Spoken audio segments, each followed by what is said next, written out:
100-200 नहीं, हजारों में भी सच्चा साथी है और सच्चा भ्राता है हमारा। लेकिन अगर उसके अच्छे विचार नहीं दिख रहे तो भरत के ऊपर विजय प्राप्त करना कोई मामूली खेल नहीं है। लखनलाल कहने लगे, कैसी बात करते हो भैया, मैं विजय प्राप्त कर सकता हूं। बोले कैसे?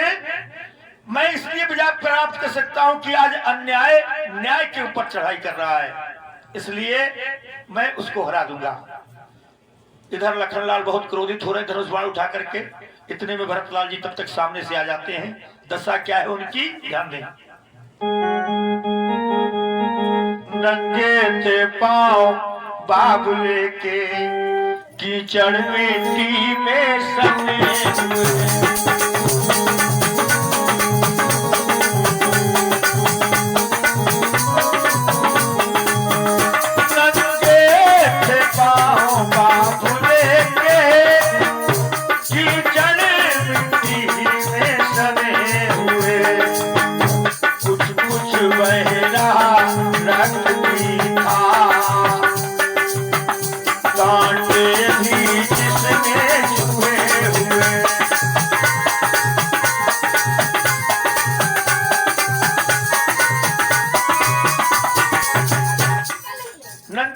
भरतलाल जी के कीचड़ मिट्टी में सने हुए, कांटे भी लगे हुए थे, रक्त बह रहा था, चेहरा धूल दूषित हो गया था। और जैसी सामने से भरतलाल आए तो सोच रहे हैं, भरतलाल सोचने में जाते ही जाते भैया के चरणों में गिर जाऊंगा। और राम जी सोच रहे हैं, भरत जैसी मेरे पास आएगा तो मैं बाहों में लेकर के सीने से लगा लूंगा। प्रेम का युद्ध भरत और राम जी में शुरू हो गया। प्रेम का युद्ध। बाबला चाहता है कि मैं पहले चरणों में गिर जाऊं और राम जी चाहते मैं सीने से लगा लूं। भरत जी आगे बढ़ते हुए आ रहे हैं, राम जी निशाना साधे हुए हैं। प्रेम का युद्ध एक निशाना साध करके शुरू हो गया। लेकिन जैसे ही भरतलाल पास में आए और गिरना चाहा चरणों में, प्रभु ने अपने बाहों में लेकर के सीने से लगा लिया। बोली रामचंद्र भगवान की, गुरु सच्चे दरबार की। विजय राम जी की हो गई। विजयी राम जी हो गए और ऐसे चिपक गए कि उस दशा का वर्णन नहीं होता है। उस चित्रकूट पर राम भरत का मिलाप ऐसा हुआ जिसका वर्णन नहीं हो सकता। वक्तों, सबसे मुलाकात होती, मिलाप होता है, मिलन होता है। उसके बाद पता लगता है पिताजी ने स्वर्ग देह को त्याग दिया है। पिताजी ने देह को त्याग दिया है तो मंदाकिनी नदी में श्रद्धांजलि अर्पित करते हैं। और फिर अगले दिन एक दरबार जुड़ता है। अगले दिन एक दरबार जुड़ता है और ये भैया जंत्री प्रसाद मंत्री प्रसाद के बड़े भाई 21 मुद्रा प्रभु कथा में अर्पित करते हैं। भगवान दया दृष्टि बरसाते रहे। प्रेम सोनी आनंद कंद भगवान की जयकारे में बड़ी कमजोरी है। ऐसा लगता है जने 9 दिन का व्रत चल रहा है, जाने क्या। अब कुछ तो लोग ऐसे बैठे हाथ बांधे ना, जैसे नहीं, कुछ लोग हाथ बांधे बैठे, ऐसा लगता है जैसे राशन कार्ड खो गया है, अब 3 महीने का राशन कैसे मिलेगा। ये चिंता है सवाल। अरे मिल जाएगा, चिंता ना करो। एक बार खुले हाथों से ऊंचे हाथ उठा करके जयकार लगाएं। बोलिए अलखनाथ भगवान की, बोलो सच्चे दरबार की। ओहो क्या बात है। आइए, चित्रकूट में भरत मिलाप हो रहा है, दरबार लगा हुआ है। और दरबार जब लगा हुआ है तो आज भरतलाल जी बीच में खड़े हुए और हाथ जोड़ के कहते हैं, हे भैया, मैं आपकी शरण में आया हूँ। आप जेठे हैं, मैं छोटा हूँ, और आप अयोध्या नगरी को वापस चलो। अयोध्या नगरी के सिंहासन पर विराजमान होकर के आप राजा बनो। रही बन जाने की बात तो ये भरत जाने के लिए तैयार है, इसलिए लौट चलिए। भिखारी को इतनी भिक्षा दे दीजिए भैया राम। ठाकुर जी के मंदिर की ही दौड़ होती है भिखारी की, और मेरे ठाकुर जी आप हो और वो मंदिर भी आप हो, इसलिए भिखारी अपने मंदिर के पास आया है भीख मांगने के लिए। ओह सब दिए थे नहीं, बोले मेरे अनुज का है प्यारा प्रस्ताव, शब्द शब्द में भरा है प्रेम प्रतीत का भाव। राम जी कहने लगे क्षमा करें, क्षमा करें, माँ निर्दोष है, उनका कोई कलंक नहीं है। अपने ही चारों पुत्रों को वो जगदम्बा जगजननी मैया है, लेकिन मैं कैसे वापस हो जाऊं? पिताजी की आज्ञा है और राज आज्ञा है और माता जी की आज्ञा है। और जो सूरवीर होते हैं वो कदम आगे बढ़ा करके फिर पीछे नहीं हटाया करते हैं, जो पीछे हटाते हैं वो कायर कहलाते हैं। लेकिन भरतलाल कहते हैं भैया ऐसी बात ना करो, मुझे निराश ना करो भैया।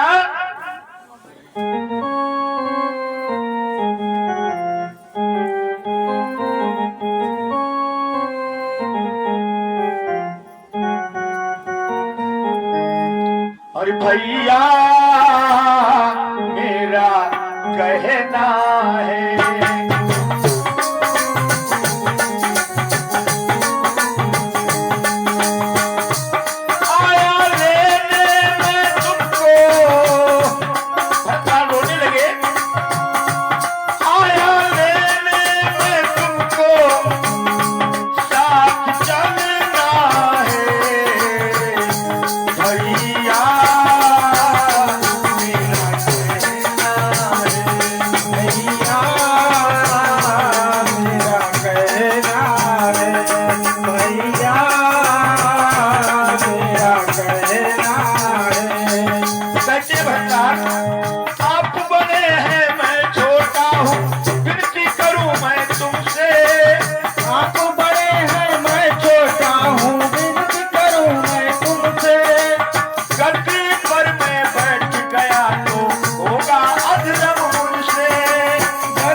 ने अपना हृदय निकाल के रख दिया।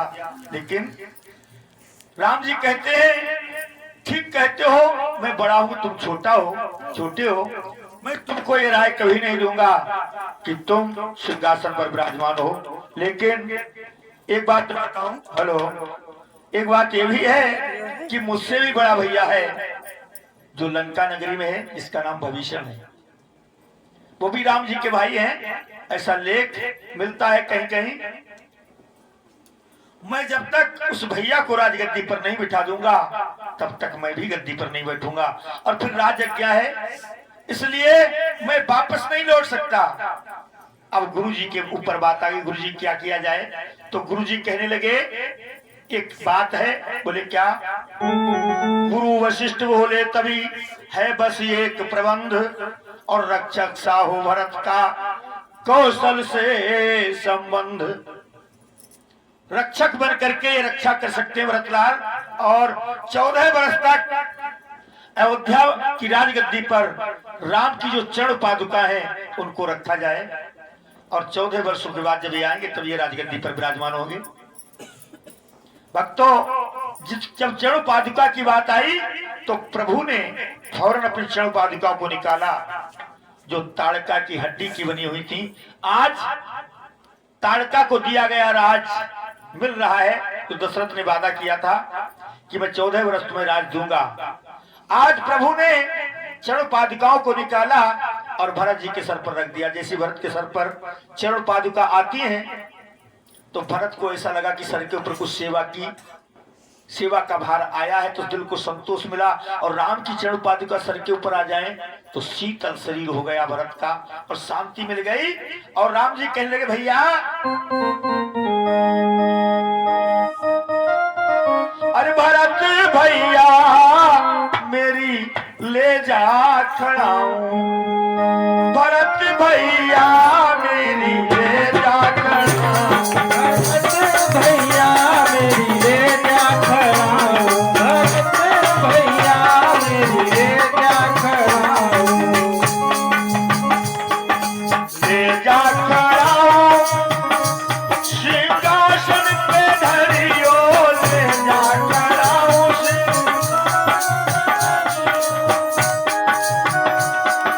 दुख न उठइयो मेरे भैया मेरी ले जा खड़ाऊं, भरत भैया मेरी ले जा खड़ाऊं, भरत भैया मेरी ले जा खड़ाऊं। मैं माता की आज्ञा पालन करूंगा, मैं माता का पालन करूंगा, 14 वर्ष बन का वासी रहूंगा, 14 वर्ष बन का वासी रहूंगा, रोवे न दिल के मेरी मैया मेरी ले जा खड़ाऊं, भरत भैया मेरी ले जा खड़ाऊं, भरत भैया मेरी ले जा खड़ाऊं। जो पुत्र माता की आज्ञा निभाए, जो पुत्र माता की आज्ञा निभाए, ये क्या चीज साथ जीवन निभाए, ये क्या चीज साथ जीवन निभाए। तू जाना रुदन मत कर भैया मेरी ले जा खड़ाऊं, भरत भैया मेरी ले जा खड़ाऊं, भरत भैया मेरी ले जा खड़ाऊं। माता पिता को धीरज बंधाना, माता पिता को धीरज बंधाना, जो कुछ हुआ गम के आंसू सुखाना, जो कुछ हुआ गम के आंसू सुखाना, रोवे न दिल के और मेरे भैया मेरी ले जा खड़ाऊं, भरत भैया मेरी ले जा खड़ाऊं, भरत भैया मेरी ले जा खड़ाऊं, मेरी ले जा खड़ाऊं। को लेकर के चल दिए। सारे अयोध्यावासी वापस हो गए और इधर भरतलाल ने जाकर के सिंहासन पर चरण पादुकाओं को रखा। तो सब सर के ऊपर से राम की चरण पादुका हटी तो मस्तक पकड़ करके बैठ गए। मैंने ये क्या किया, मैं चरण पादुका लेकर क्यों आया? अरे मुझे तो भैया राम को ही लाना था, लेकिन अब समय निकल गया, अब तो 14 वर्ष बर्दाश्त ही करना पड़ेगा। चरण पादुका सिंहासन पर रखी हुई है और तपसी का भेष बना करके नंदी ग्राम में भरतलाल पहरा दे रहे हैं। और इधर क्या है भक्तों, प्रभु जो हैं आज चित्रकूट से जब चलते हैं पंचवटी की तरफ तो कहा है कि चित्रकूट सुचधाम है, चित्रकूट सुचधाम है, प्रभु का सुहाना, प्रभु का सुहाना। चित्रकूट सुखधाम है, प्रभु का सुहाना, प्रभु का भक्ति भावना भरे हृदय में दिल से जिसने जाना, चित्रकूट सुखधाम है, प्रभु का सुहाना, प्रभु का सुहाना। चित्रकूट सुखधाम है, प्रभु का सुहाना, प्रभु का सुहाना। और वचन पिता के आने लखन सिया संग आए। हो, हो, हो,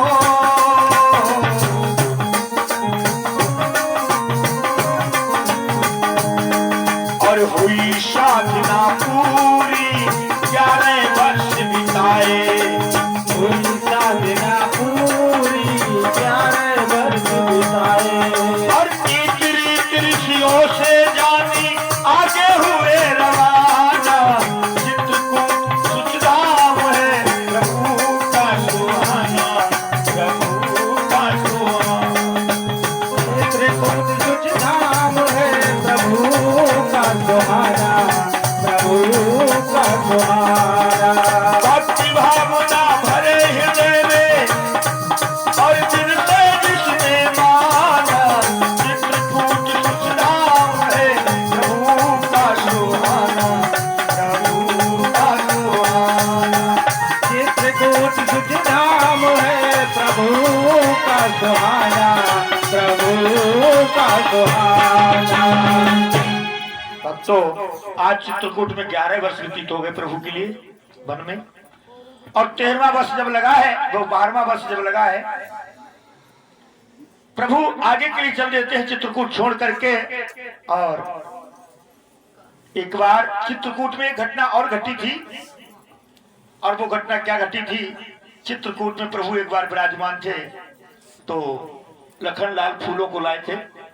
तो सीता मैया का फूलों से श्रृंगार किया, और श्रृंगार किया था जूड़ा फूलों का, गजरा फूलों का, हार फूलों का, कंगन फूलों के, पायल फूलों की, सर से लेकर पैर तक फूलों से श्रृंगार किया। और उसी समय गहने बना करके राम जी लेट जाते हैं सीता मैया के पैर के ऊपर अपना सर रख करके, और उनको हल्की हल्की निंद्रा आने लगती है। तभी इंद्र का बेटा जयंता राम की परीक्षा लेने के लिए आया था। जब परीक्षा लेने के लिए आया तो उसने क्या किया, सीता मैया के पैर में चोंच मारने लगा। अब सीता मैया के पैर के ऊपर सर रखा हुआ था राम जी का, उन्हें नींद आ रही थी। सीता मैया पैर को नहीं हिला रही थी, क्यों? क्योंकि अगर मैं पैर हिलाऊंगी तो नींद खुल जाएगी, सही नहीं रहेगा। तो पैर से खून निकलने लगा। राम जी की आंख खुली तो उस कागा की दुष्टता को देख करके, कौए का रूप बना करके आया था, उस कागा की दुष्टता को देख करके राम जी को गुस्सा गया, और राम जी ने एक सीख का बाण निकाला, मंत्र से अवमंत्रित करके उस सीख का बाण उस इंद्र कुमार जयंता के ऊपर छोड़ दिया। अब वो इंद्र कुमार जयंता उड़ता चला जाता है, लेकिन पीछे मुड़ करके देखता है तो बाण इतनी दूरी पर है, तो मुंह फाड़ करके चल जाता है। तीनों लोकों में घूमा, कोई बचाने वाला नहीं मिला। तो इंद्र ने कहा जिसका बाण है बेटा उसी के पास जाओ। तो इंद्र कुमार जयंता राम जी के चरणों में आकर के गिर जाता है। राम जी ने बाण को रोक लिया और उसकी दुष्टता का दंड देने के लिए उसकी एक आंख को फोड़ दिया। बोली आनंद कंद भगवान की जय हो। और जब आगे चल देते तो हुआ क्या,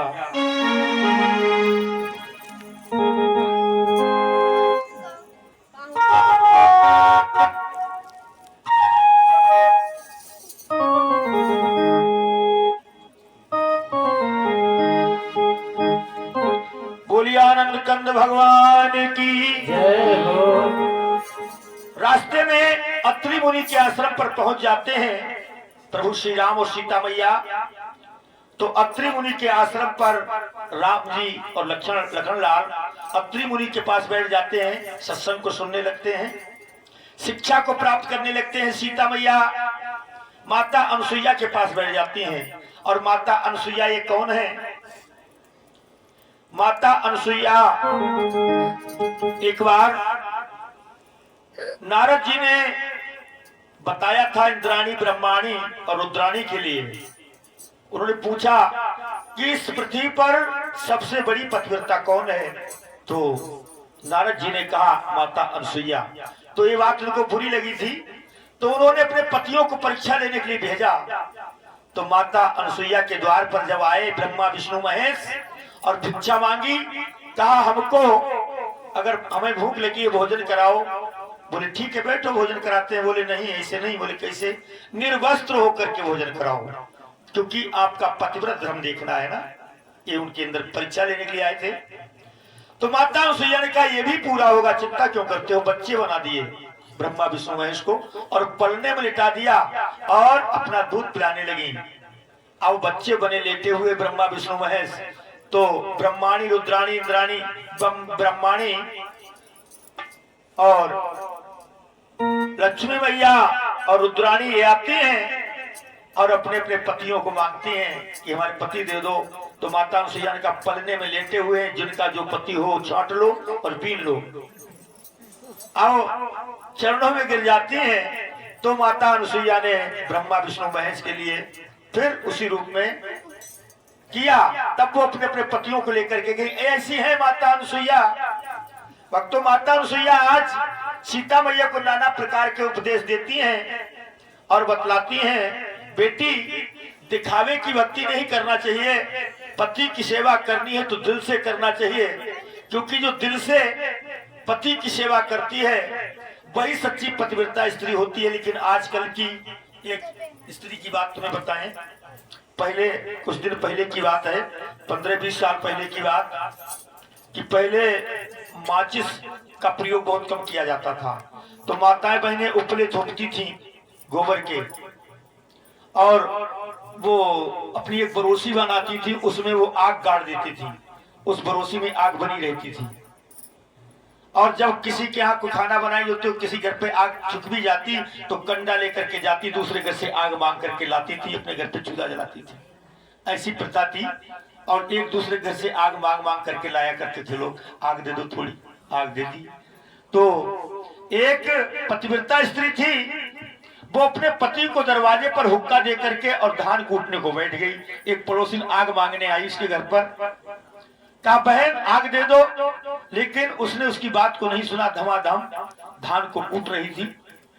तो उसका पति बाहर से आया, उसे पता था जब तक मैं नहीं कहूंगा तब तक ये इसको देगी नहीं। पति आया, कहा ये आग मांगने आई, इसको आग दे दो।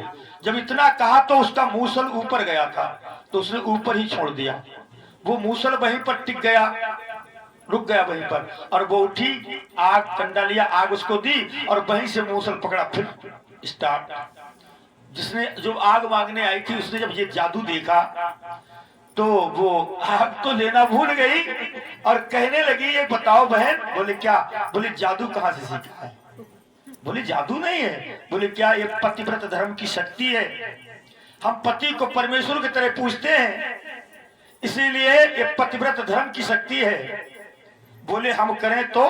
बोले आप भी पति को परमेश्वर मानो, उनकी आज्ञा का पालन करो, उन्हें खूब खिलाओ पिलाओ, उन्हें खुश रखो, तो तुम्हारा भी काम ऐसा ही चल जाएगा।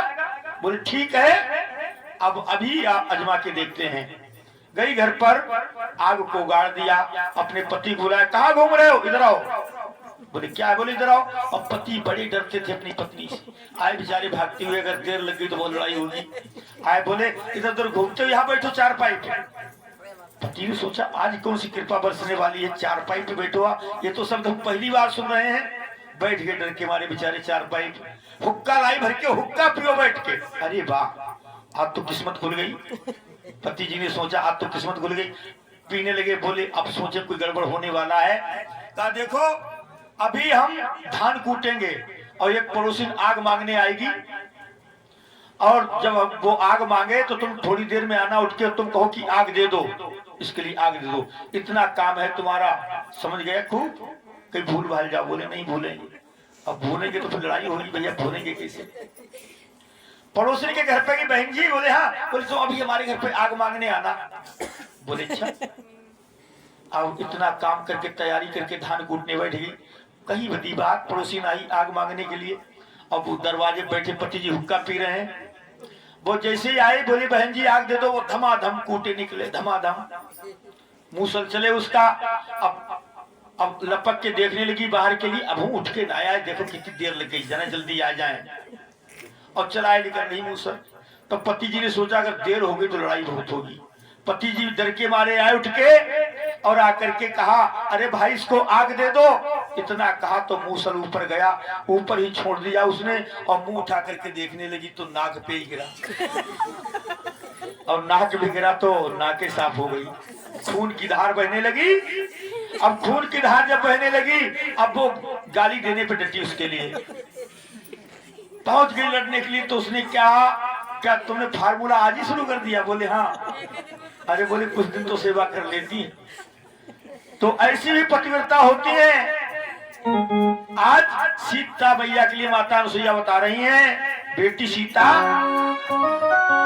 कि दिल से योग साधे तो योगिन वही है, और पिया जी से चाहे सुहागन, पिया जी से चाहे सुहागन वही है, चाहे सुहागन वही है।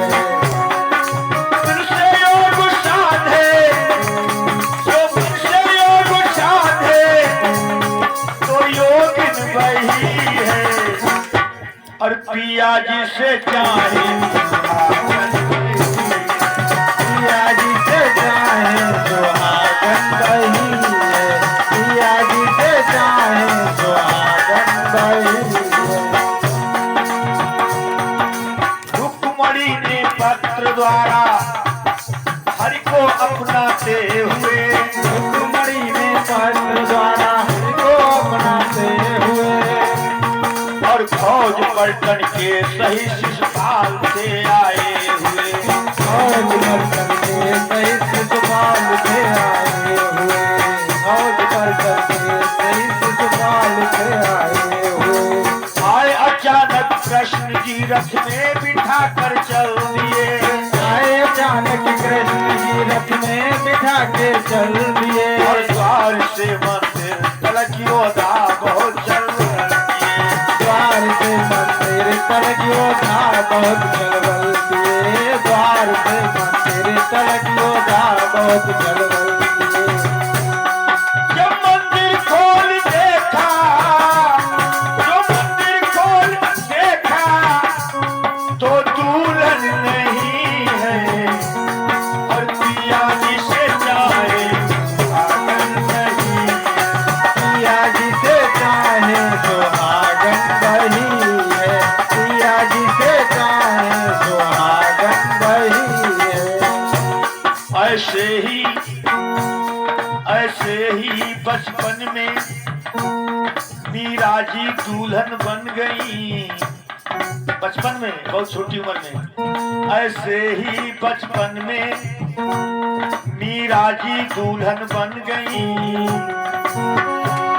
और मायके से ससुराल तक सर पर मुसीबत सह गई। वो घनेरे जंगलों में श्याम श्याम रखने लगी,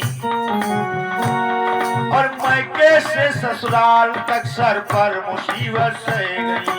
तो हुआ क्या? और पर उन्होंने कृष्ण भगवान को अपना पति मान लिया और कृष्ण भगवान को पिया मान करके अपने घर परिवार को छोड़ दिया। और कैसा बैराग उन पर सवार हुआ।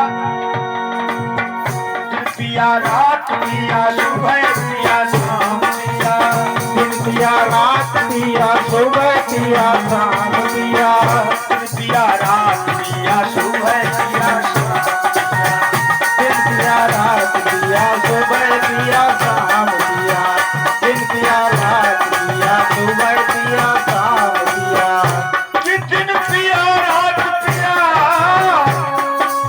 सुबह पिया शाम पिया, दिन पिया रात पिया सुबह पिया शाम पिया, दिन पिया रात पिया सुबह पिया शाम पिया, दिन पिया रात पिया सुबह पिया शाम पिया, दिन पिया रात पिया सुबह पिया शाम पिया। और कहती थी क्या, पिया गोरे है तो मैं गोरी हूँ, पिया गोरे है तो मैं गोरी हूँ, पिया चंदा है मैं चकोरी हूँ, पिया चंदा है मैं चकोरी हूँ, पिया चंदा है मैं चकोरी हूँ, पिया दरिया है मैं रवानी हूँ, पिया दरिया है मैं रवानी हूँ, पिया पुस्तक है मैं कहानी हूँ, पिया दरिया है मैं रवानी हूँ, पिया पुस्तक है मैं कहानी हूँ, पिया सागर है तो मैं मोती हूँ, पिया दीपक है तो मैं ज्योति हूँ, पिया दीपक है तो मैं ज्योति हूँ, पिया दीपक है तो मैं ज्योति हूँ, पिया दीपक है तो मैं ज्योति हूँ। और कहती थी मीराबाई क्या, कि पिया जिसे चाहे न चाहे, अगर जिस स्त्री का पिया उसे नहीं चाह रहा है तो संसार में उससे बड़ा अभागन कोई नहीं है। कि पिया जिसे चाहे न चाहे तो अभागन वही है, पिया जिसे चाहे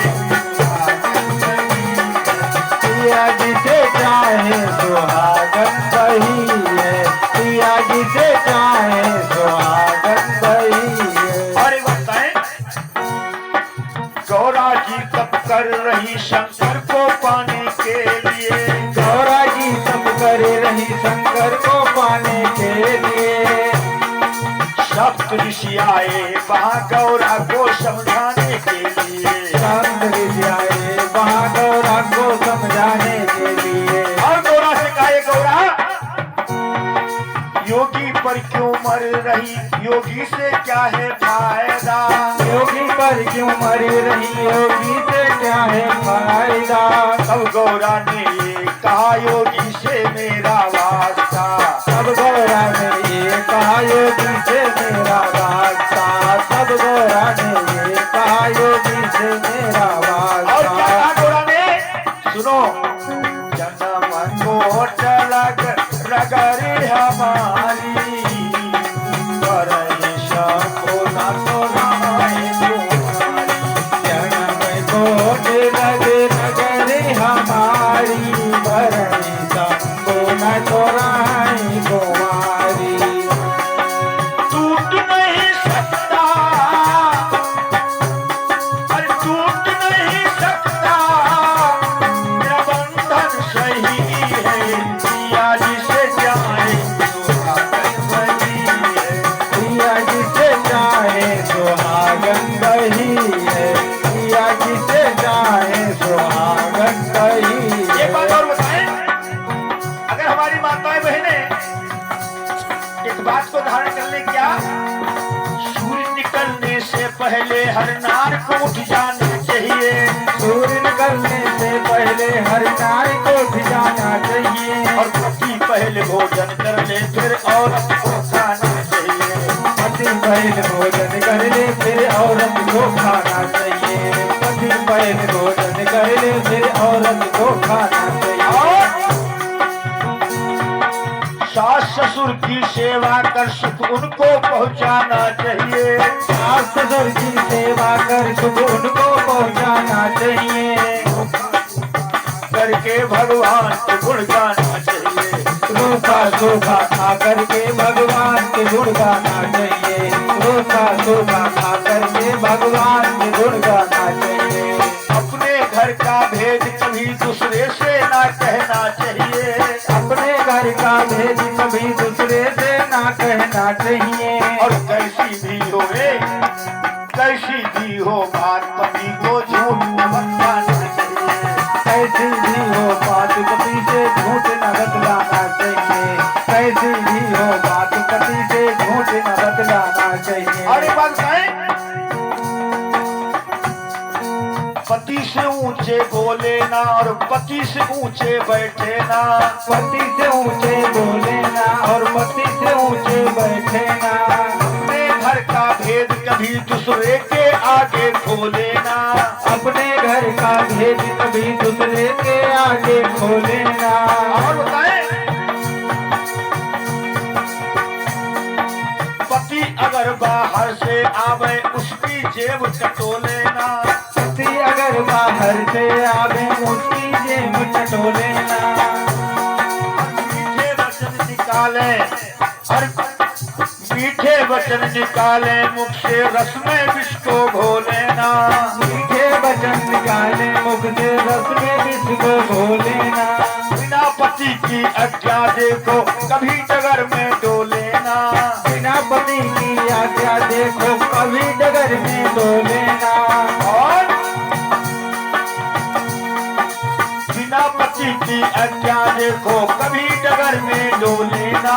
बिना पति की आज्ञा देखो कभी डगर में डोले ना। और अपने मुख से कभी भी अपने पति के नाम को ले लेना।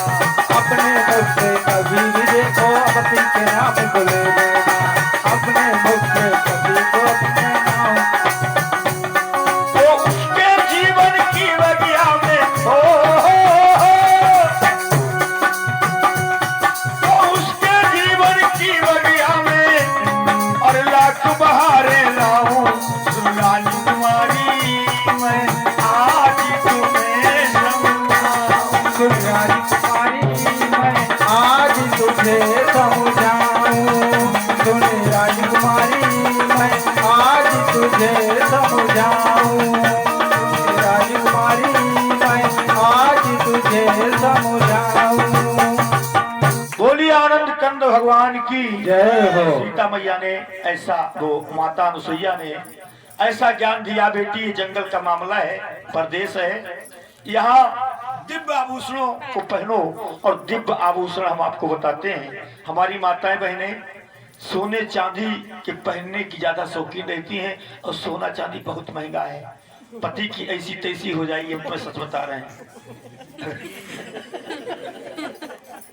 सोने चांदी की अगर मांग रखोगी तो पति की ऐसी तैसी पता किसे कहते हैं? ऐसी तैसी की बात आ गई। एक व्यक्ति था, वो चारपाई लेने के लिए गया बाजार में, चारपाई लाया।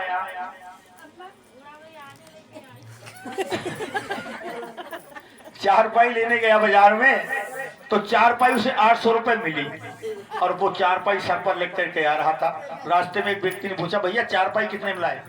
बोले 800 रुपए। बोले ओहो 800 रुपए में किराया है ऐसी तैसी? बोले है? इसके मतलब महंगी ले आए क्या हम? थक गए मालूम पड़ता है, की बार कम बताएंगे, कोई पूछेगा तो कम में बताएंगे। आगे गए, पूछा भैया चारपाई कितने में लाए? बोले 500 रुपए। ओहो 500 रुपए किराया ऐसी तैसी? आप बोले अब तो बहुत थक गए मालूम पड़ता है, 500 रुपए में महंगी और कम में बताएंगे। किनारे आए, अब की कोई पूछेगा तो 200 रुपए में बताएंगे। कतई मोहल्ले में आगे घर के पास, बोले कितने में लाए चारपाई? बोले 200 रुपए। ओहो 200 रुपए में चारपाई, किराया ऐसी तैसी? अपने दरबज्जी पाए गए, बोले कितने में लाए चारपाई? बोले ऐसी तैसी में लाए। कहाँ तक कम बताएं, बताओ, कम बताने की तो आदत होती। प्रेम सोली आनंद कंद भगवान की जय हो। कभी पिछले, जब बहुत पहले की बात जब कथाएं होती थी तो लोग भक्त लोग कथा सुनते सुनते चुप बैठे बैठे नींद में आने लगते थे। तभी कोई कहता था पंडित जी, बोले हाँ, बोले चटनी सुना दो, चटनी। इनको चटनी कहते हैं कि ताकि हंसी आ जाए और नींद दूर भाग जाए, ताकि हम प्रभु की कथा में फिर ध्यान से श्रवण कर सकें। आज वक्तों माता अनुसुईया जब सीता मैया को ये ज्ञान देती हैं, बेटा दिव्य आभूषणों को पहनो। दिव्य आभूषण क्या है? श्रवण में सोने के कुंडल नहीं, ये दिव्य आभूषण नहीं है। श्रवण में, कानों में कौन से कुंडल? इन कानों से वेदों की वाणी सुनो, सत्संग सुनो, गुरु के वचनों को धारण करो। इससे बढ़िया श्रवण कुंडल दूसरी नहीं है। मस्तक पर जो बिंदी लगाई जाती है, टीका लगाया जाता है, जो सोने का मिलता, टीका पहनती मैंने, तो असली टीका क्या है कि ये मस्तक गुरु, संत महात्माओं और बड़े बुजुर्गों की सेवा में झुके, उन्हें नमन करे, वंदन करे, ये सबसे बड़ा टीका है। ये पैर प्रसाद का काम करें, भक्ति का कार्य करें, तो इनमें जो पायल है ना, ये सबसे बड़ी पायल है। कंगन जो है, इन हाथों से सेवा भक्ति हो, दूसरे की सेवा करें, तो इससे बढ़िया कंगन हाथों में कोई नहीं। ऐसे दिव्य आभूषणों के बारे में माता अनुसुईया ने बताया, बेटी ये आभूषण कोई चुरा नहीं सकता है, और ये आभूषण अगर तुमने धारण कर लिए ना, तो जीवन में निखार आ जाएगा। ऐसा आदेश पा करके सीता मैया और राम लक्ष्मण आगे चल देते हैं विदा मांग करके वक्तों। और फिर कहाँ पहुंचते हैं? जाकर के पंचवटी में। और पंचवटी में जैसे ही पहुंचे जाकर के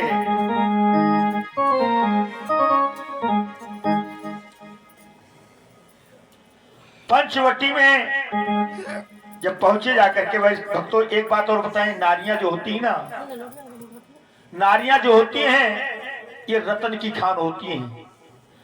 ये इनको वेद शास्त्रों में शक्ति का अवतार बताया गया है। हमारी नारी शक्ति के लिए जो माताएं बहनें, इनको शक्ति का अवतार बताया गया है। इनमें अपार शक्ति है, पुरुषों से ज्यादा शक्ति है, ऐसा वेद शास्त्रों में है। और है वास्तविक, अगर आप अपनी शक्ति को पहचान जाओ। लेकिन आपको इतना दबाया गया, इतना दबाया गया, आपको बताते बताते बता दिया कि तुम इतनी कमजोर हो, इतनी दुर्बल हो, इतनी असहाय हो, तुम बिल्कुल बिचारी हो। तुमने भी स्वीकार कर लिया, हम बिल्कुल बिचारी हैं। कहीं लाइन लगी हो, राशन बट रहा हो या टिकट बट रहा हो और लाइन लगी हो, और जेठ बैसाख की दोपहरी हो और कोई स्त्री आ जाए, पुरुषों की लाइन लगी हो, कोई स्त्री आ जाए, तो सभी लोग हटो, इन्हें लेने दो, ये बेचारी बहुत देर खड़ी, बेचारी, इनको। अब भी कहती हैं आप बिचारी हैं, पहले हमें दे दो। वो भी स्वीकार कर लेती हैं। और बस में कहीं सफर कर रहे हो ना, तो सीट सब गिरी हो और एक स्त्री अगर खड़ी हो तो लोग तुम खड़े हो जाओ, इन्हें बिचारी बैठन दो। और वो कहती हम कमजोर हैं, हमें बैठ जाओ दो। तभी से ये शक्ति थी, पहले शक्ति का अवतार थी। अब इनको लोग अबला कहते हैं। अबला, अबला का मतलब बल नाम की कोई चीज नहीं रही। कहा है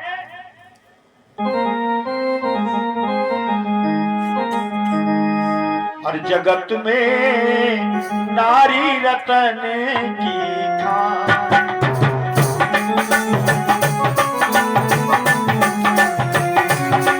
जगत में नारी रतन की खान, जगत में नारी रतन की खान।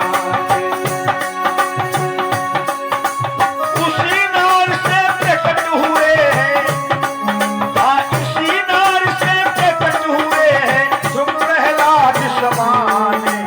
जगत में नारी रतन की खान, जगत में नारी रतन की खान, जगत में नारी रतन की खान। और कहना है माताएं जिस देश में होती सच चरित्र गुणवान,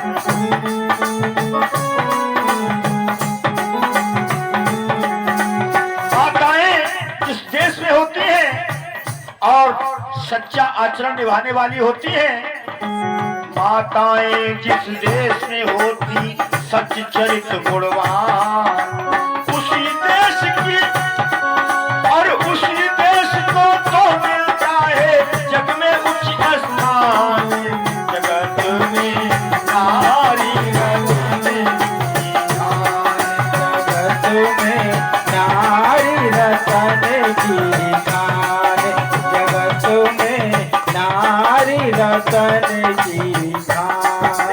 गोरखनाथ भगवान की जय। आइए एक और मैं माताओं बहनों के लिए एक बड़ा सुंदर सा गीत और सुना रहा हूँ, बड़े ध्यान से सभी लोग श्रवण करेंगे।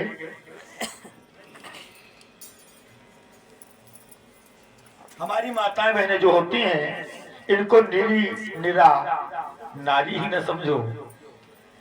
ये नारी अबला नहीं है, ये आ सकती है। कहा है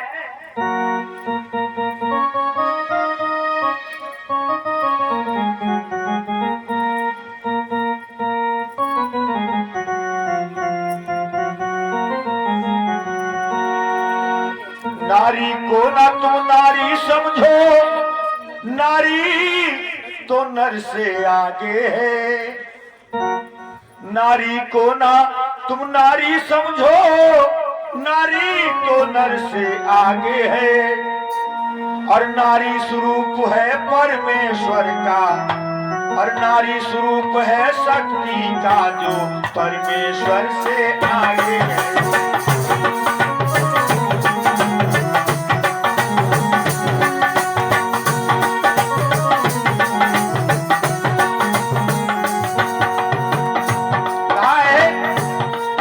जब प्रेम की बातें करती है तो वो प्यारी कहलाती है। वो प्यारी कहलाती है, हाँ वो प्यारी कहलाती है। जब नारी प्रेम की बातें करती है तो नारी से प्यारी कोई चीज दुनिया में नजर नहीं आती है, इसलिए कहना है जब प्रेम की बातें करती है तो वो प्यारी कहलाती है। वो प्यारी कहलाती है, हाँ वो प्यारी कहलाती है। मिलती है पुरुष से जब नारी, मिलती है पुरुष से जब नारी, तो घरवाली कहलाती है।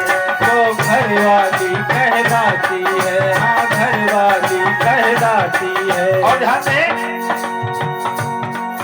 नारी नर पैदा करती है तब संसारी कहलाती है। संसारी कहलाती है, हाँ संसारी कहलाती है। और दूध पिलाती जब अपना तो महतारी कहलाती है। हाँ महतारी कहलाती है, हाँ महतारी कहलाती है। संसार की जननी नारी है, जो दुनिया भर से आगे है।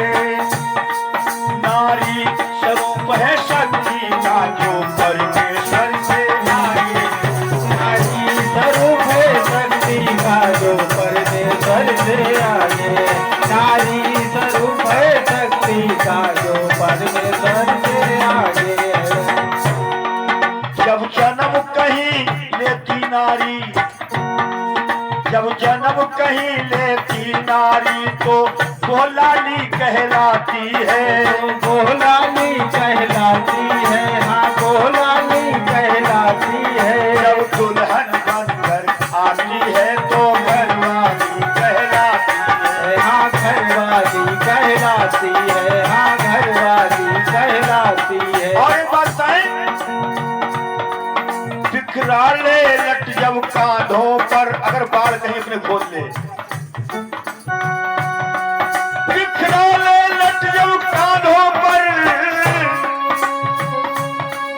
लाटा वाली बन जाती है। अगर कहीं काले काले लट अपने खोल ले तो कौन लगती है? लाटा वाली बन जाती है। बिखरा ले लट जब कांधों पर, लाटा वाली बन जाती है। जब क्रोध में आती है नारी तब महाकाली बन जाती है। महाकाली बन जाती है, हाँ महाकाली बन जाती है। जब महाकाली बन जाती है। और कहा है हरिद्वार गया काशी पुष्कर, गंगा सागर से आगे है। नारी स्वरूप है शक्ति का, जो परमेश्वर से आगे है। नारी स्वरूप है शक्ति का, जो परमेश्वर से आगे है। नारी स्वरूप है शक्ति शक्ति का जो परमेश्वर से आगे है।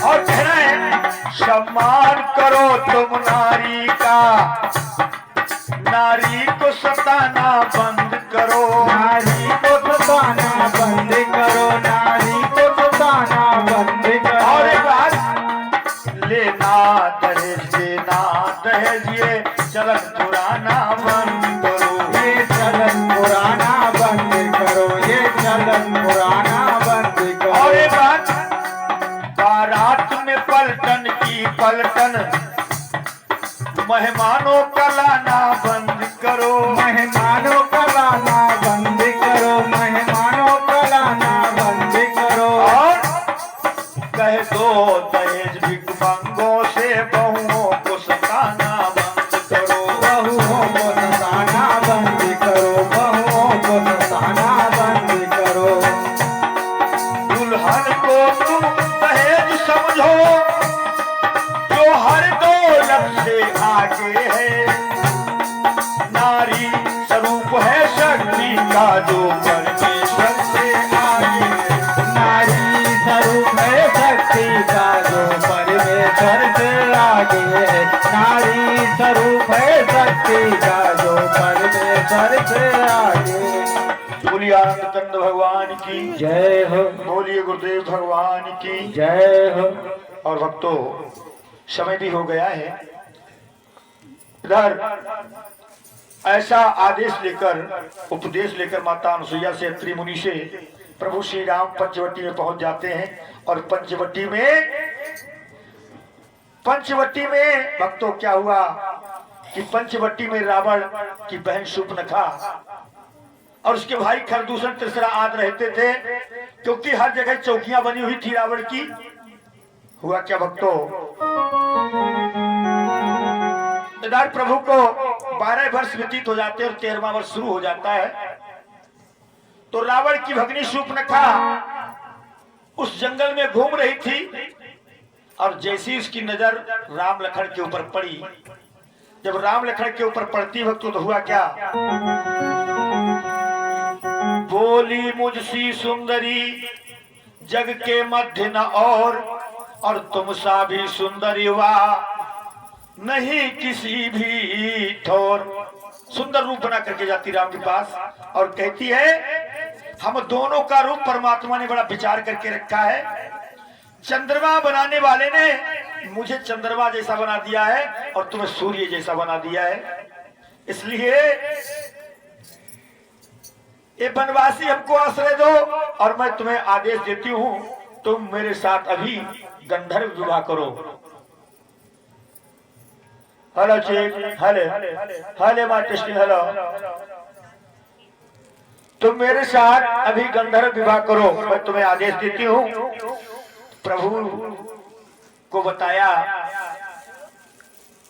सूर्य अपने आप को चंद्रमा की उपमा दी। सीता मैया ने जब इतनी बात सुनी तो सीता मैया ने सोची चंद्रमा और सूर्य अगर मिल गए तो हमारी तो अमावस हो जाएगी, हमारी तो अमावस हो जाएगी। लेकिन राम जी ने कहा सुनो, अरे हम कुंवारे नहीं विवाहित हैं, फिर एक नारी व्रत रखते हैं।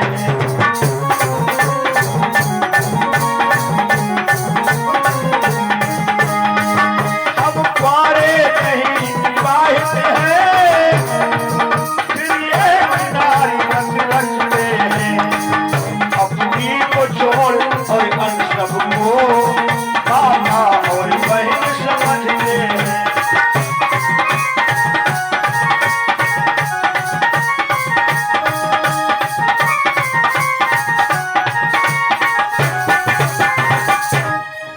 हम कुंवारे नहीं, हम तो विवाहित हैं और अपनी को छोड़ और सबके लिए माता बहन समझते हैं, हम आपकी ये मनोकामना पूरी नहीं कर सकते हैं। शूर्पणखा ने सोचा इसके आगे मजबूरी है, इसकी पत्नी है, लेकिन जो गोरे रंग का राजकुमार बैठा हुआ है ये कुंवारा लगता है, इसके पास चलना चाहिए। और गई शूर्पणखा और कह गई, लक्ष्मण से बोली मंद मंद मुस्कुरा करके, देखो वो तो विवाहित है, तुम कुंवारे दिखाई पड़ रहे हो, इसलिए हमारी तुम्हारी जोड़ी बहुत सुंदर रहेगी, हमारी तुम्हारी जोड़ी बहुत सुंदर रहेगी, तो हमसे विवाह कर लो। लखन लाल ने जब इतनी बात सुनी तो लखन लाल को बहुत तेज गुस्सा आ गई और कहने लगे, लड़की बड़ी बेशरम मालूम पड़ती है, तेरे माँ बाप नहीं है, तेरा विवाह नहीं हुआ, अपने माँ बाप से कह दे कोई वर देख करके तेरा विवाह कर दे। इतनी निर्लज्ज और इतनी बेशरम लड़की मैंने जीवन में नहीं देखी। इतना फटकारा कि एक पल भी बहाना नहीं ठहर पाई, तुरंत वहां से भागी, बोले इसके आगे दाल गलने वाली नहीं। वो जो श्यामले रखा है वो सीधा मालूम पड़ता है, लेकिन उसकी पत्नी है। ऐसा करे पहले उसकी पत्नी को मार डाले, उसके बाद शादी कर ले। ये विचार किया और ये विचार करके जैसे ही एक भयानक रूप बना करके सीता मैया के ऊपर दौड़ी, और लखन लाल ने जब देखा फौरन दौड़े मारने के लिए। राम ने कहा, लक्ष्मण मारना मत, स्त्री की शोभा होती है नाक और कान से, स्त्री की शोभा होती है नाक और कान से, इसलिए। और ये सुमित कुशवाहा ग्राम नारायणपुर बुजुर्ग एवं गुहाए की तरफ से 21 मुद्रा प्रभु कथा में अर्पित करते हैं। भगवान दयादृष्टि बरसाते रहे, प्रेम सूर्य आनंद कंद भगवान की जय हो। भक्तों जैसे ही आई तो प्रभु ने कहा इसकी नाक कान काट लो। लखन लाल ने उसके नाक कान काट लिए। अब वो मिमियाती हुई रोती हुई पहुंची अपने भाई खरदूषण के पास। खरदूषण 14,000 निशाचरों की सेना लेकर आए, लेकिन प्रभु ने 14,000 निशाचरों को जब देखा और वो आए खरदूषण, उन्होंने देखा जब राम लक्ष्मण को एक सुंदर स्त्री को, तो खरदूषण कहने लगे, बच्चों हम तो कहें कि कोई योद्धा होगा उससे युद्ध करना पड़ेगा, तुम तो छोटे छोटे बच्चे हो और तुम्हारी ये मनमोहनी मूरत वध करने की योग्य नहीं है, इसलिए ऐसा करो हम तुम्हारे प्राणों को छोड़ते हैं और तुम जल्दी ये जंगल छोड़ करके चले जाओ और तुम्हारे साथ जो स्त्री है ये हमको दे जाओ। प्रभु मुस्कुरा करके कहने लगे, बकवाद करने आए हो या युद्ध करने आए हो? अरे हमें खूब पता है तुम यहाँ मरने के लिए आए, तो जल्दी मरो, इधर उधर की बातें क्यों कर रहे हो? लखन लाल तुम सीता की रखवाली करो, मैं अभी जरा इनसे निपटता हूँ। और 14,000 रजनी चरते रघुकुल के नाथ अकेले।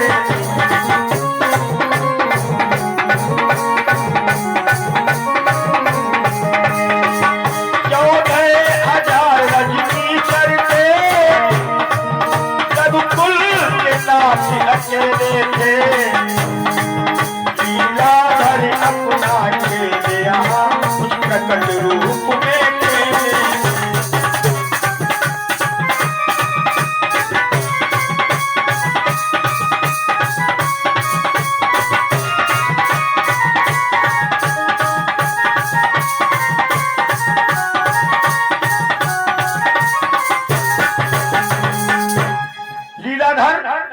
अपना खेल कैसे खेले। 14,000 निशाचर और 14,000 राम बन गए और एक ही बाण में एक ही क्षण में सबकी गर्दन कट कट के गिर गई। रक्त की नदी बहने लगी। सुपर्णखा खड़ी खड़ी देख रही थी।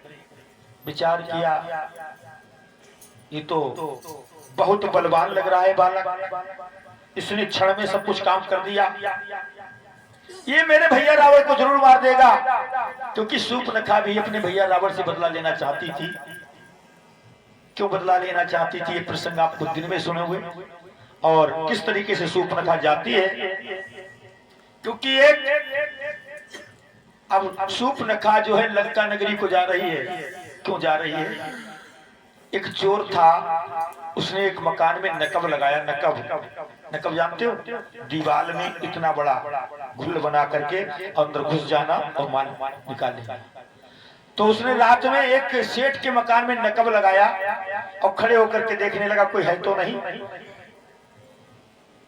एक जेठ बैसाख की रात थी, उजाली रात, हवा चल रही थी। एक कितना बड़ा घास का तिनका उड़ता हुआ आया और जैसे ही नकब के पास आया तो सरप बन गया और सरप बना और फिर नकब के भीतर घुस गया मकान के अंदर। चोर ने देखा है, तिनका था, आया और सरप बन गया। देखना चाहिए मामला क्या है। चोर भी पीछे से चला गया। वो तिनका गया, उसने जाते ही शेर शेषानी को धंस लिया, मर गए। और फिर वो सरफ आगे बढ़ा, लोटा पोटा एक बैल बन गया, लंबे लंबे सींग। एक व्यक्ति सामने से आ रहा था, उसको मारा, वो भी मर गया। फिर वो बैल आगे गया, लुढ़का पुड़का एक इतना बड़ा घड़ा बन गया सोने का, उसमें असरपी भरी हुई। दो दोस्त आ रहे थे, उन्होंने वो घड़ा देखा, अरे मजा आ गया। गन्ने के खेत में ले गए, बोले ऐसा करो शाम को ले चलेंगे, दिन में नहीं ले जाएंगे, नहीं लोग देख लेंगे। ऐसा करो भूख लग रही है, तुम लड्डू ले आओ और मैं यहाँ बैठा हुआ हूँ। एक दोस्त लड्डू लेने गया, उसने सोचा माल बहुत है, लड्डू में जहर मिला दे, दोस्त खाएगा मर जाएगा, माल हमारे अकेले हो जाएगा। उधर वो विचार कर रहा है कि दोस्त जैसे ही आएगा उसके लिए गोली मार दूंगा, वो मर जाएगा और माल मेरा हो जाएगा। जैसे दोस्त लड्डू लेकर आया, उसने मार दी उसके गोली, वो मर गया, और लड्डू खाए तो वो भी मर गया। फिर वो बड़ा लड़का पुड़का एक सुंदर स्त्री बन गया, लड़की, और फिर जाने लगा, चोर पीछे पीछे लगा हुआ है। जब लड़की बन के जाने लगा तो चोर ने कहा, लड़की कौन है तू, खड़ी हो जा, बतला दे पहले तू है कौन। घास का तिनका, सरफ, बैल, घड़ा, और इतने मार दिए, अब क्या करने वाली लड़की बन करके, कौन है तू। वो लड़की बोली, अच्छा सब कुछ देख लिया। बोले हाँ, है तू कौन। तो कहा जब देख लिया तो सुन, मैं हूँ होनी, मुझको कहते हैं होनी। कहा जा रही है, सूर्पनखा के सर पर सवार होने जा रही हूँ। फिर कहा जाएगी, लंका नगरी जाऊंगी, लंका पति रावण का विनाश करने के लिए। आज वो होनी सूर्पनखा के सर पर सवार हो गई और सूर्पनखा जा रही है लंका नगरी। आइए एक बड़ा सुंदर सा भजन है मेरे द्वारा, सभी लोग मीठी मीठी तालियों के साथ।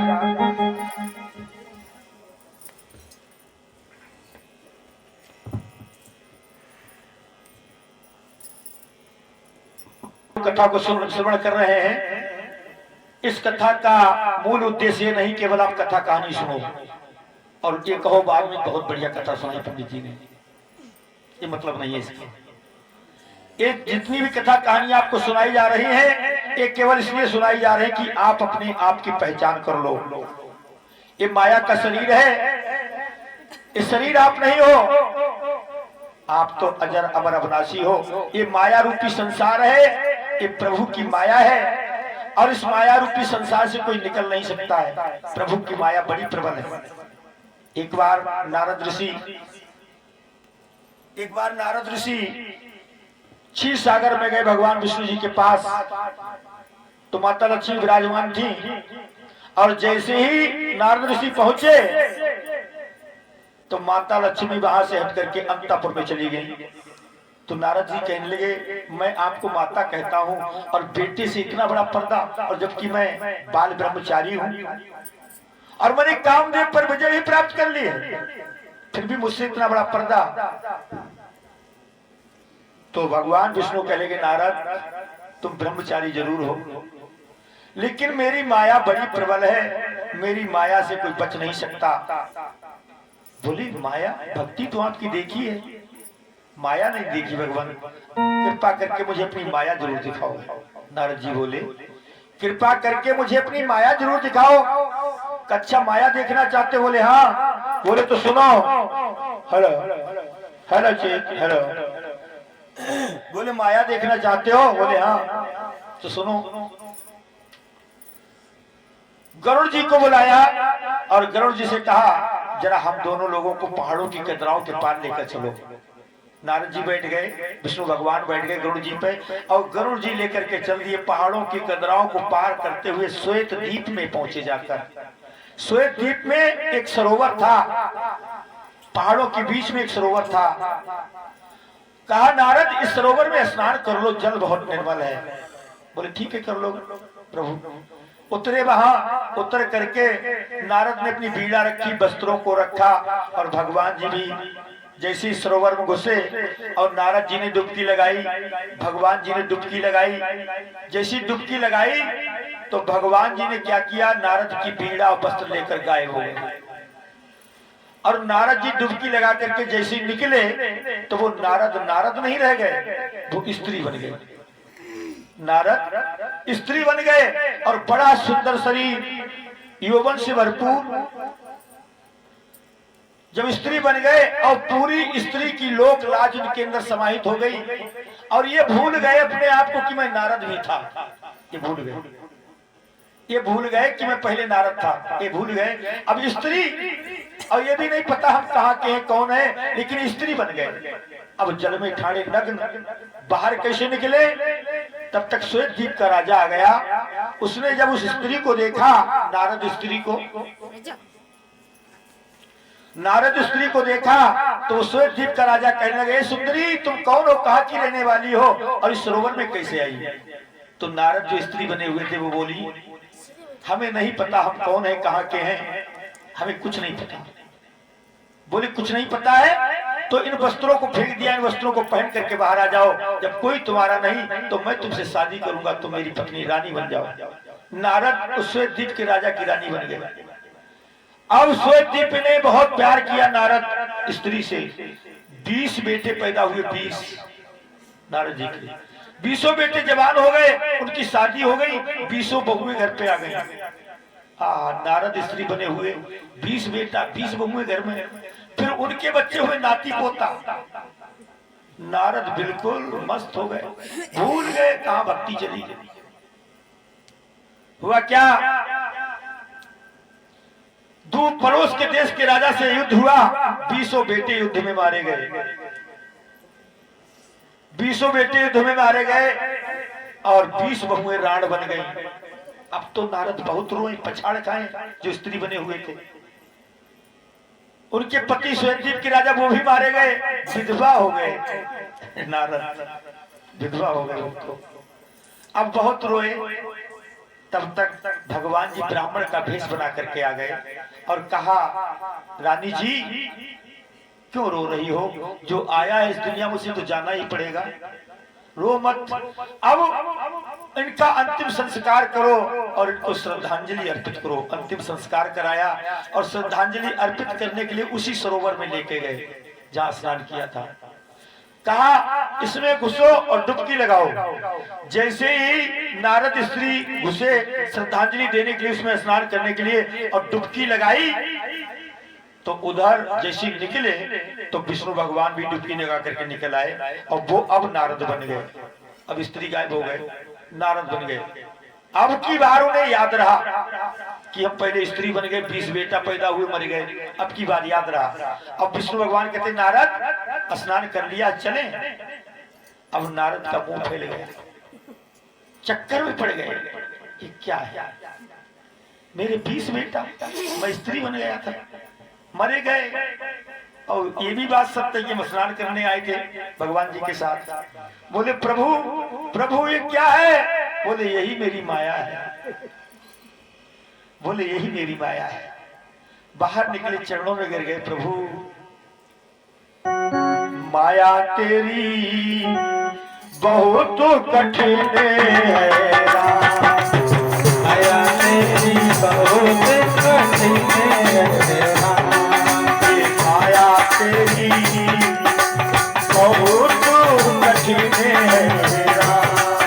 ये माया तेरी बहुत कठिन है।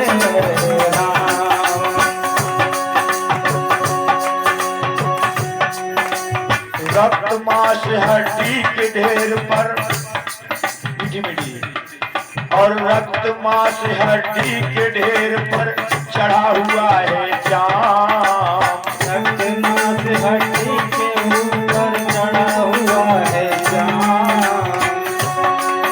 और देख के इसकी सुंदरता, देख के इसकी सुंदरता हो जाती नींद हराम। कि माया तेरी बहुत कठिन है।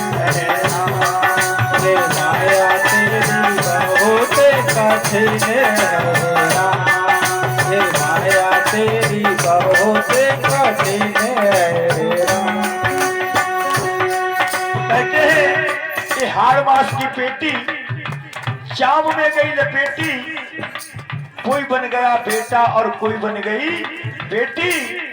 ये हाड़ मास की पेटी चाम में गई लपेटी, कोई बन गया बेटा और कोई बन गई बेटी।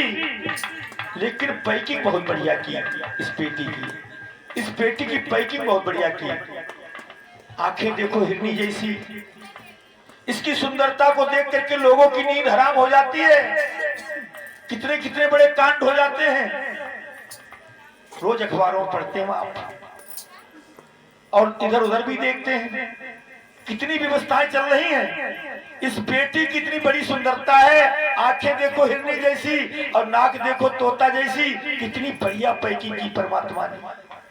अगर इस बेटी की चेकिंग करके देखो तो आंखों को देखो हिरनी जैसी है, और आंखों के चेकिंग करो इसके अंदर से निकलता क्या है, आंखों के अंदर से क्या निकलता है, कीचड़ गंदगी। नाक तोता जैसी और नाक में से कुछ निकल आए तो कितनी गंदगी भरी है इसके अंदर। इसलिए कहना है ध्यान में, रक्त मांस हड्डी के ढेर पर चढ़ा हुआ है चाँद, रक्त मांस हड्डी के ऊपर चढ़ा हुआ है चाँद। देख के इसकी सुंदरता,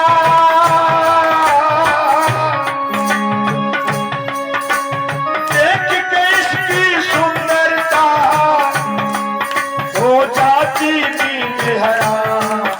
ये माया तेरी बहुत ये माया तेरी बहुत कठिन है राम, ये माया तेरी बहुत कठिन है राम। और बताएं, करता नित्य विरोध क्रोध का और कहता बुरा परिणाम। करता नित्य विरोध क्रोध का कहता बुरा परिणाम। अगर कोई क्रोध दिखाए, गुस्सा करे, किसी के ऊपर गुस्सा दिखाए, क्रोध करे, तो समझाने के लिए पहुंच जाओ, अरे भैया काहे गुस्सा करते हो यार, ये क्रोध अच्छे अच्छे को विनाश कर देता। रावण कितना अहंकारी था, अहंकार दिखाना ठीक नहीं होता। ज्यादा क्रोध मत दिखाओ, क्रोध में विनाशी होता है। खुद समझाएगा। करता नित्य विरोध क्रोध का कहता बुरा परिणाम। करता नित्य विरोध क्रोध का कहता बुरा परिणाम।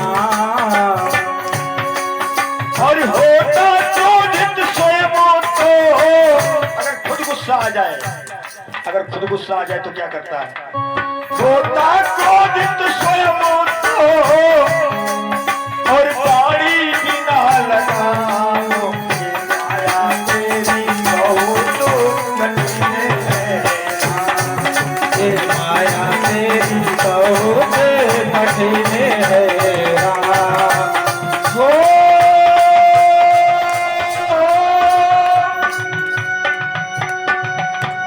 होता क्रोधित स्वयं तो, और गाड़ी बिना लगाओ। ये माया तेरी बहुत कठिन है, ये माया तेरी बहुत कठिन है राम। ये माया तेरी बहुत कठिन है राम।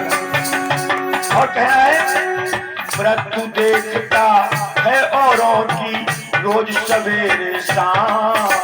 मृत्यु देखता है औरों की रोज सवेरे शाम। रोजाना देखते हैं कि कोई पैदा होता है मरता है, ये रोज जानते, सबको पता है जो पैदा हुआ उसे मरना है, और हमको भी एक दिन मरना है, पता नहीं कब। मृत्यु देखता है औरों की रोज सवेरे शाम। मृत्यु देखता है औरों की रोज सवेरे शाम। महल बनाता ऐसे जैसे, अरे हरदम यहाँ मुकाम। माया तेरी बहुत कठिन है राम। ये माया तेरी बहुत कठिन है राम। ये माया तेरी बहुत कठिन है राम।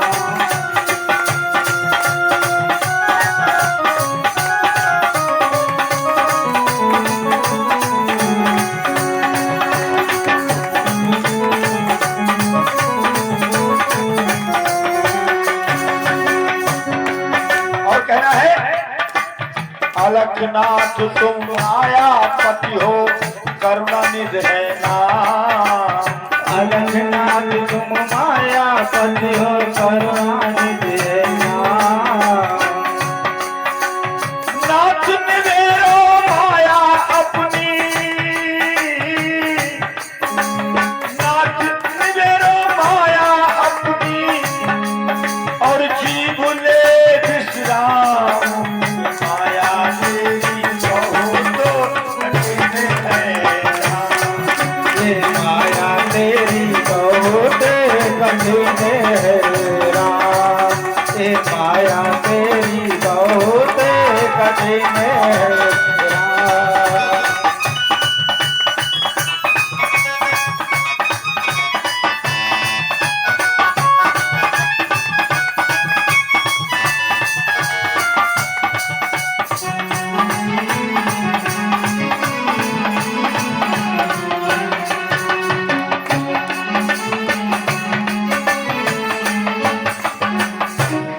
प्रेम सूर्यानंद चंद्र भगवान की जय हो।